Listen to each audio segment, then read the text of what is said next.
آپ کو صورت زاریات کا بقیہ حصہ تھوڑا سا تھاول سنا آپ نے۔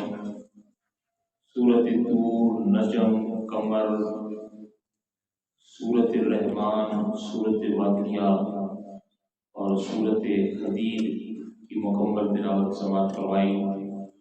یوں 27 باروں کی تلاوت رات کو الحمدللہ مکمل ہو گئی۔ زاریات کے مضامین اور ان کا اجمالی تعارف میں آپ کے سامنے بیان کر چکا ہوں۔ سورۃ طور یہ مکی ہے، 2 اس کے رکوع ہیں اور 49 اس کی آیات بینات ہیں۔ اس کا نام طور اس لیے رکھا گیا کہ اس سورت میں ایک پہاڑ کا ذکر ہے جس کو طور کہتے ہیں، اور اسی مناسبت سے اس سورت کا نام سورۃ طور رکھا گیا۔ اللہ تبارک و تعالیٰ نے اس سورت کی ابتدا میں 5 چیزوں کی قسم اٹھائی ہے۔ فرمایا والطور وکتاب مسطور ورق منشور والبیت المعمور والسقف المرفوع والبحر مسجور۔ طور کی قسم، لکھی ہوئی کتاب کی قسم، کھلے صفات کی قسم، بیت المعمور کی قسم، بلند چھت کی قسم اور سلگائے جانے والے سمندر کی قسم۔ وہ واقعہ عذاب ہو کے رہے گا۔ 7 چیزوں کی قسم اٹھا کر اللہ نے یہ بات یقیناً کہہ دی کہ جو دنیا میں رب کی ذات کے ساتھ کفر کرتے ہیں، قیامت کے دن کو نہیں مانتے، یقیناً انہیں عذاب کل قیامت والے دن دیا جائے گا اور عذاب کا مزہ انہیں چکھنا ہوگا۔ اس ابتدائی جو 6 چیزیں بیان کی ان میں 2 چیزیں قابل بیان ہیں۔ ایک ہے طور، یہ پہاڑ ہے، عام پہاڑ نہیں ہے، وہ پہاڑ ہے جس پہ اللہ کے نبی موسیٰ کلیم اللہ نے رب کے ساتھ کلام فرمایا تھا۔ ہم کلامی کا شرف نصیب ہوا تھا، تورات جیسی کتاب آپ کو نصیب ہوئی تھی، اس لیے اس پہاڑ کو بڑی اہمیت حاصل ہے، اور یہ پہاڑ بڑا پیارا پہاڑ ہے، اس لیے اللہ نے اس کی عظمت کی قسم اٹھائی ہے۔ تو پتہ چلا کہ جہاں اللہ کے نبی اور نیک لوگوں کے جس جگہ پہ قدم لگ جائیں، جس چیز کی نسبت اللہ کے نیک بندوں کے ساتھ ہو جائے، اللہ کے نیک بندوں کی وجہ سے وہ چیز بھی عظمت والی ہو جاتی ہے رب کی بارگاہ میں۔ جیسے کہ صفا مروہ، یہ بھی 2 پہاڑیاں ہیں عام سی، لیکن ان کی نسبت اللہ کی ایک نیک بندی سے، ایک نبی کی بیوی اور نبی کی ماں سے ہوئی ہے، تو اللہ نے صفا مروہ کو اپنی نشانیوں میں سے قرار دیا۔ ان الصفا والمروہ من شعائر اللہ۔ اسی طرح آگے ہے بیت المعمور، یہ عرش کے نیچے 7ویں آسمان پہ اللہ کا گھر ہے، اسی طرح جس طرح کی زمین پہ خانہ کعبہ ہے۔ آسمان والوں کے نزدیک یہ بیت المعمور اسی طرح اہمیت اور عظمت کا حامل ہے جس طرح کی دنیا والوں کے نزدیک کیا ہے، خانہ کعبہ اہمیت کا اور عظمت کا حامل ہے۔ جس طرح انسان دنیا میں خانہ کعبہ کا طواف کرتے ہیں، اسی طرح بیت المعمور میں عرش کے نیچے 7ویں آسمان پہ اللہ کے اس گھر کا طواف اللہ کے فرشتے کرتے ہیں، اور اس بیت المعمور کی خطیب حضرت سیدنا جبریل امین ہیں۔ ہر جمعے کو آ کر وہاں وہ خطبہ ارشاد فرماتے ہیں، اور بیت المعمور میں ہر روز 70,000 فرشتے حاضری دے کر طواف کرتے ہیں، نماز پڑھتے ہیں، اور جو جماعت ایک مرتبہ حاضر ہو جاتی ہے پھر اس کو قیامت تک دوبارہ اس کا نمبر نہیں آئے گا۔ یہ بات حضرت سیدنا جبریل امین نے میرے اور آپ کے پیارے آقا امام الانبیاء صلی اللہ علیہ وسلم کو بتائی تھی کہ جب حضور معراج والی رات آسمانوں پہ تشریف لے گئے تو آپ بیت المعمور میں بھی تشریف لے گئے، اور ایک روایت میں ہے کہ آپ نے وہاں فرشتوں کی امامت بھی فرمائی۔ تو حضور نے پوچھا کہ یہ بیت المعمور کے حوالے سے، تم نے کہا یہ اللہ کا اسی طرح گھر ہے جس طرح زمین پہ خانہ کعبہ ہے، یہاں فرشتے ہر روز 70,000 کی تعداد میں طواف کرتے ہیں، اور جو ایک مرتبہ طواف کر لے دوبارہ اس کا نمبر نہیں آتا۔ اس بات کو اللہ تبارک و تعالیٰ نے ایک تو جو ہے وہ بیان فرمایا گا۔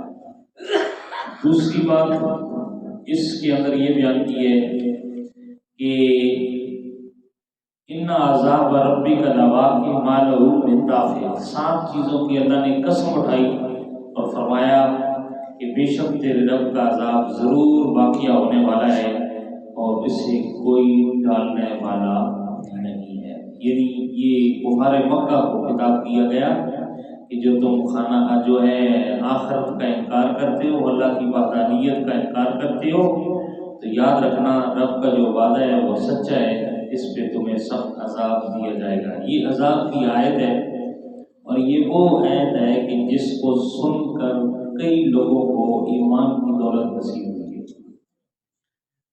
جو لوگ قرآن پہ غور کرتے ہیں نا جی، تو عرب کے قرآن عربی میں نازل ہوا تھا۔ حضرت جبیر بن مطعم اپنے اسلام لانے کا واقعہ بیان کرتے ہیں۔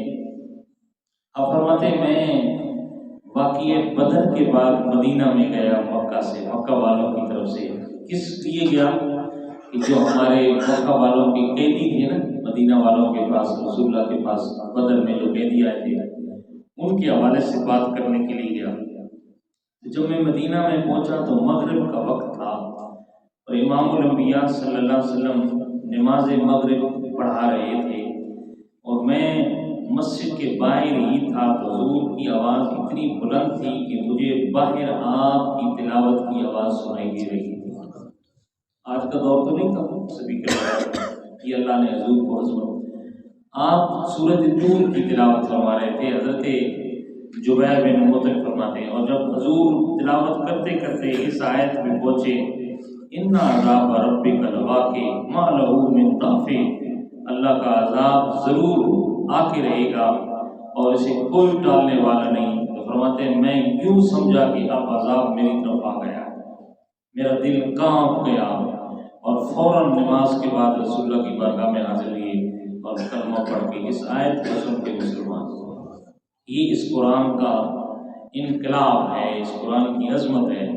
اس لیے حضرت عمر فاروق جب اس آیت کو پڑھتے تو ان کے بارے میں آتا ہے کہ 40 دن تک آپ جو ہے وہ خوف الہی میں ڈوبے رہتے اس آیت کو پڑھتے بار بار۔ تو اس لیے بزرگان دین کا طریقہ یہ ہے کہ جب وہ قرآن کے اندر کوئی عذاب کی آیت سنتے ہیں تو اس پہ غور کرتے ہیں اور بار بار غور کرتے ہیں اور رب کا خوف اپنے دل میں ڈالتے ہیں، تو یقیناً اس کی بڑی برکات جو ہے وہ نصیب ہوتی ہے۔ یہ بات اللہ نے بیان فرمائی ہے۔ اس کے بعد اسی صورت میں اگلی بات یہ بیان کی ہے کہ کل قیامت والے دن وہ لوگ جو ایمان لائے اور پھر وہ اولاد جو ان کی اتباع کرتی ہے وہ بھی ایمان لائے، جی کل ہوں گے دونوں جنت میں، والدین بھی اور ان کی اولاد بھی، لیکن والدین کے اعمال صالحہ زیادہ اچھے ہوں گے اولاد کی بنسبت۔ ہوں گے دونوں جنت میں لیکن درجات کیا ہوں گے؟ مختلف ہوں گے۔ والدین کے درجات بلند ہوں گے ان کی اعمال صالحہ کی وجہ سے، زیادہ اعمال صالحہ کی وجہ سے۔ اولاد بھی جنت میں ہوگی، اہل ایمان ہوگی، لیکن ان کی جو ہے وہ کیا ہوں گے؟ درجات وہ والدین کے برابر نہیں ہوں گے۔ تو اللہ وہاں کل قیامت والے دن والدین جو اہل جنت ہوں گے ان کو خوش کرنے کے لیے ان کی اولاد کو اٹھا کر ان کے ساتھ بسا دے گا، ٹھیک ہے نا جی، ان کے ساتھ وہ بسا دے گا۔ والدین تمنا کریں گے کہ مولا یہ ہماری اولاد بھی ہمارے ساتھ ہونی چاہیے، تو اس وقت جو ہے اہل جنت میں اللہ جو ان کی اولاد ہوگی ہوں گے وہ بھی صاحب ایمان، لیکن ان کے درجات کیا ہوں گے؟ والدین سے کم ہوں گے، لیکن اللہ والدین کی سفارش پہ ان کی اولاد کو بھی ان کے ساتھ بسا دے گی، ان کے ساتھ ان کو بھی جو ہے ان درجات میں رکھا جائے گا۔ اس بات کو بیان کیا گیا ہے۔ اس کے بعد آگے اللہ نے فرمایا وَسَبِّحْ بِحَمْدِ رَبِّكَ حِينَ تَقُومُ، اے میرے محبوب اپنے قیام کے وقت اپنے رب کی تعریف اور تسبیح کیا کرو۔ یعنی اللہ نے اپنے محبوب سے فرمایا کہ جب آپ قیام کریں تو رب کی تسبیح کیا کریں، رب کی حمد بیان کیا کریں۔ اب اس کے اندر مفسرین نے 3 قول بیان فرمائے۔ ایک تو معنی یہی ہے کہ جب آپ نماز کے لیے کھڑے ہوں، تکبیر تحریمہ کہیں تو اس وقت رب کی تسبیح یعنی ثنا پڑھیں، سبحانک اللہم و بحمدک جو پڑھی جاتی ہے ثنا، یہ اللہ نے یہ سنت ہے۔ نبی علیہ الصلوۃ والسلام اسی سے نماز کا آغاز کرتے تھے، اللہ نے اپنے نبی کو یہی کہنے کا حکم دیا، لہٰذا جب بھی آپ نماز پڑھیں تو ثنا سے اس کا آغاز کرنا چاہیے۔ اسی طرح حکم ہے کہ جو نماز پڑھا رہے ہوتے ہیں وہ تکبیر تحریمہ کہہ کر اتنی دیر ضرور وہ رکیں تاکہ پیچھے جو ہے وہ لوگ جنہوں نے تکبیر تحریمہ ان کے ساتھ کہی ہے، کئی تو آتے ہی دوسری رکعت میں یا آرام سے، جن نے تکبیر تحریمہ کہی ہے کم از کم ان کو ثنا پڑھنے کا موقع مل جائے۔ دوسرا معنی اس کا یہ ہے کہ اے حبیب جب آپ سو کر اٹھیں، یہ کریں بستر سے جب آپ سو کر اٹھیں تو اس وقت کیا کریں، اپنے رب کی تسبیح بیان کریں۔ اور تیسرا معنی یہ ہے کہ اے میرے محبوب جب آپ کسی محفل سے اٹھیں، محفل سجائی ہوئی ہے تو جب اٹھنے لگیں تو اس وقت رب کی تسبیح پڑھیں۔ آپ پیچھے سن چکے ہیں کہ جس محفل کا اختتام رب کی تسبیح بھی ہوگا، سبحان ربک رب العزت عما یصفون وسلام علی المرسلین والحمد للہ رب العالمین، تو اللہ تبارک و تعالیٰ جتنی بھی اس محفل کے اندر اس سے کوتاہیاں ہوئی ہیں اللہ معاف فرما دیتا ہے۔ اسی طرح ایک دعا بھی ہے حدیث کے اندر، حضور نے فرمایا جو بندہ محفل کے اختتام پہ جو محفل کرتا ہے اور اس کے اختتام پہ پڑھتا ہے سبحانک اللہم و بحمدک اشہد ان لا الہ الا انت استغفرک و اتوب الیک، جو یہ پڑھ لیتا ہے امام الانبیاء نے فرمایا جتنی بھی اس سے محفل میں کوتاہیاں ہوئی ہوتی ہیں اللہ ان کو معاف فرما دیتا ہے۔ ٹھیک ہے نا جی، یہ ثنا۔